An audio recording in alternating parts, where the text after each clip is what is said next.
dumpers suffer from dust. Outside they are exposed to freezing temperatures in the winter and hot and humid weather in the summer.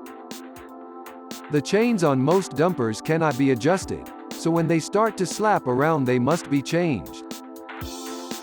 These chains are lubricated 1 to even 7 times a week, usually with chain oil, not necessarily food-grade oil, from an aerosol can. Even with proper lubrication, contamination builds up on the chains and they rust. By lubricating with Interflon you can in most cases double the service life of machines.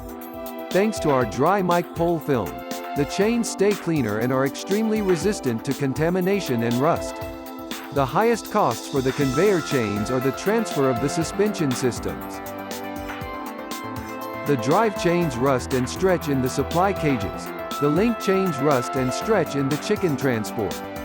Given the length of the conveyor chains, it is best to lubricate them automatically. Interflon Food Lube AL guarantees a drip-free link chain, an extremely low consumption and a service life of the link chains that can be from 50 to 100% longer. Interflon. Think forward.